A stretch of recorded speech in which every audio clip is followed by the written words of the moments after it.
भगवान विष्णु, जिन्हें संपूर्ण सृष्टि का रचयिता व पालनहार माना जाता है, वह क्षीर सागर में शेषनाग पर निवास करते हैं। लेकिन क्या आपको पता है कि इस कलयुग में एक ऐसा तालाब भी है जहां भगवान विष्णु साक्षात निवास कर रहे हैं। और इससे भी ज्यादा हैरानी की बात यह है कि तालाब में निवास करते हुए भगवान विष्णु तालाब के पानी में भगवान शिव के रूप में दिखाई पड़ते हैं। जहां कुछ लोगों के लिए ये मंदिर वरदान है, तो वहीं कुछ के लिए इस मंदिर को श्रापित भी माना गया है। दोस्तों, कौन सा है ये मंदिर और क्या है इस मंदिर के पीछे का पूरा रहस्य? अगर आप भी जानना चाहते हैं तो इस वीडियो में अंत तक जरूर बने रहिएगा। सनातन धर्म में मंदिरों की परंपरा काफी पुरानी है। ऐसे में अपने भारत देश में ऐसे बहुत से मंदिर हैं जिनकी सुंदरता हमें अपनी तरफ आकर्षित करती है। लेकिन आज हम जिस मंदिर की बात कर रहे हैं वह भारत नहीं बल्कि भारत के ही पड़ोसी देश नेपाल में मौजूद है। ये मंदिर नेपाल के काठमांडू से लगभग 10 किलोमीटर दूर शिवपुरी पहाड़ियों की तलहटी के पास स्थित है। इस मंदिर में एक तालाब है जिस पर भगवान विष्णु की सोती हुई प्रतिमा विराजित है।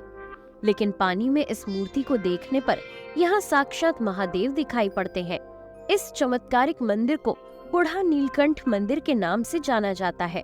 कहा जाता है कि ये मंदिर नेपाल का सबसे भव्य, सुंदर और बड़ा मंदिर है। इस मंदिर में भगवान विष्णु की चतुर्भुजी प्रतिमा शेष नाग पर शयन अवस्था में विराजमान है। माना जाता है कि ये प्रतिमा 1400 साल पुरानी है। इस मूर्ति की लंबाई लगभग 5 मीटर और तालाब की लंबाई 13 मीटर है। इस मूर्ति को करीब से देखने पर इसकी भव्यता का एहसास होता है। सोने की मुद्रा में विराजित भगवान विष्णु की इस मूर्ति को नेपाल की सबसे बड़ी पत्थर की नक्काशीदार मूर्ति भी मानी जाती है। दोस्तों, इस मंदिर में जो तालाब है वो ब्रह्मांडीय समुद्र का प्रतिनिधित्व करता है और तालाब में स्थित भगवान विष्णु की मूर्ति साक्षात भगवान विष्णु के वहां विराजमान होने का संदेश देती है। इस मंदिर में भगवान विष्णु की जो मूर्ति है वो शेषनाग की कुंडली में विराजित है। मूर्ति में शेषनाग के 11 सिर हैं, जो भगवान विष्णु के सिर के बिल्कुल समीप दिखाई देते हैं। इन्हें देखकर ऐसा लगता है मानो ये भगवान विष्णु के छत्र बनकर यहाँ स्थित है। इस मूर्ति में विष्णु जी के पैर एक दूसरे के ऊपर रखे हुए हैं। वहीं मूर्ति में भगवान विष्णु जी के 4 हाथ हैं, जो उनके दिव्य गुणों को दर्शाते हैं। इसमें भगवान विष्णु के एक हाथ में चक्र है, जो मन का प्रतिनिधित्व करता है। दूसरे हाथ में शंख है, जो 4 तत्वों को बताता है। तीसरे हाथ में कमल का फूल है, जो चलते ब्रह्मांड को दिखाता है। और चौथे हाथ में मौजूद गदा प्रधान ज्ञान को दर्शा रहा है। दोस्तों, इस मूर्ति को लेकर कई लोगों का ये भी मानना है कि ये मूर्ति तालाब के पानी के ऊपर तैर रही है। हालांकि ये बात अब तक प्रूव नहीं हुई है, क्योंकि धार्मिक कारणों की वजह से इस मूर्ति की साइंटिफिक स्टडी अब तक नहीं की गई है। अगर बात करें इस मंदिर में मौजूद भगवान विष्णु की मूर्ति के इतिहास की, यानी इस मूर्ति की खोज कैसे हुई है, तो आपको बता दें, इसे लेकर कई सारी कहानियां मौजूद हैं। लेकिन प्रचलित कथा के मुताबिक एक बार एक किसान अपनी पत्नी के साथ अपने खेत को जोत रहा था। तभी जमीन में उसका हल किसी चीज से जा टकराया। किसान समझ नहीं पाया कि उसका हल किस चीज से टकरा रहा है, इसलिए उसने दोबारा हल चला दिया। लेकिन इस बार उसने जैसे ही हल मारा, मिट्टी के नीचे से खून बहने लगा और देखते ही देखते कुछ ही क्षणों में किसान का पूरा खेत लाल हो गया। किसान और उसकी पत्नी दोनों डर गए। जब उन्होंने मिट्टी हटाकर देखा तो वहाँ भगवान विष्णु की यही चमत्कारिक मूर्ति थी। बाद में उस मूर्ति को खेत से निकालकर आज जहाँ मूर्ति स्थापित है उस स्थान पर रखा गया। इस मूर्ति से जुड़ी एक अन्य किंवदंती ये भी है कि विष्णु प्रतिमा की इस मूर्ति को कहीं और तराशा गया था, लेकिन फिर इसे बाद में गुप्त वंश के अंतिम सम्राटों में से एक विष्णु गुप्त के शासनकाल के दौरान 7वीं शताब्दी में काठमांडू स्थानांतरित कर दिया गया। इस मंदिर के नाम में बूढ़ा नीलकंठ का अर्थ पुराना नीला गला से है, जो कि भगवान शिव को दी गई एक उपाधि है। ऐसा माना जाता है कि बूढ़ा नीलकंठ मंदिर में जहां भगवान विष्णु प्रत्यक्ष मूर्ति के रूप में विराजमान है, तो वहीं भोलेनाथ पानी में अप्रत्यक्ष रूप से विराजित है। दरअसल इस मंदिर में हर साल अगस्त महीने में वार्षिक शिव उत्सव का आयोजन किया जाता है।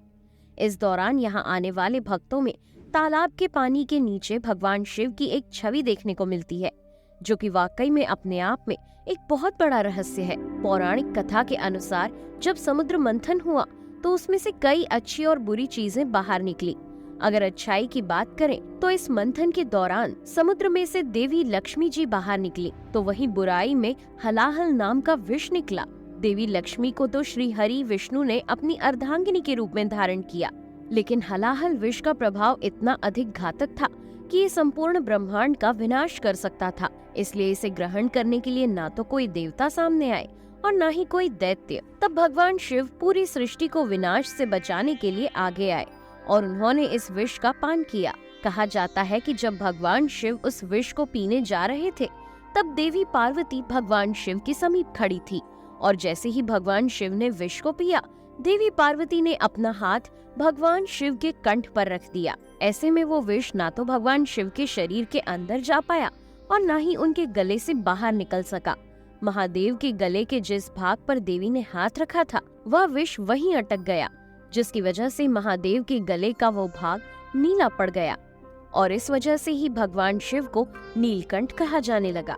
हालांकि उस विष का प्रभाव इतना अधिक था कि विष को ग्रहण करने के बाद महादेव का पूरा शरीर गर्म होने लगा, यहाँ तक कि आसपास का वातावरण भी इससे जलने लगा।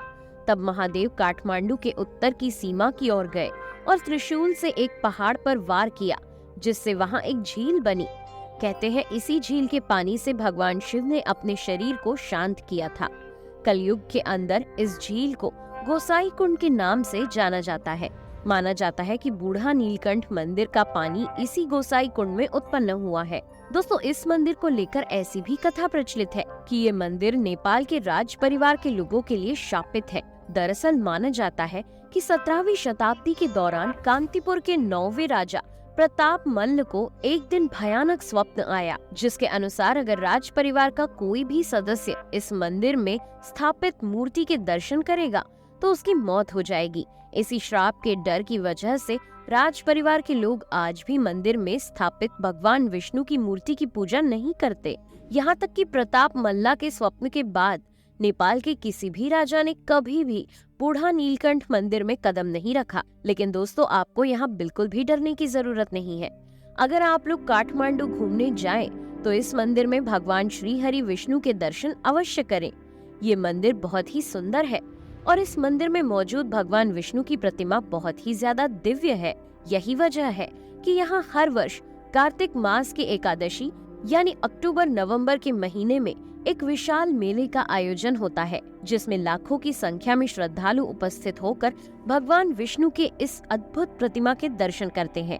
ये मेला यहाँ हर साल भगवान विष्णु को लंबी नींद से जगाने के उत्सव के तौर पर मनाया जाता है। दोस्तों, अब आप हमें बताइए कि बूढ़ा नीलकंठ मंदिर के इन रहस्यों को जानने के बाद क्या आप इस मंदिर में श्री हरि विष्णु के दर्शन करने जाएंगे या नहीं? अपना जवाब हमें कमेंट में जरूर बताइएगा। इस वीडियो में फिलहाल इतना ही। वीडियो पसंद आया हो तो इसे लाइक करें और अगर आपने अब तक हमारे चैनल को सब्सक्राइब नहीं किया है तो जाने से पहले चैनल को सब्सक्राइब कर दें। Thanks for watching.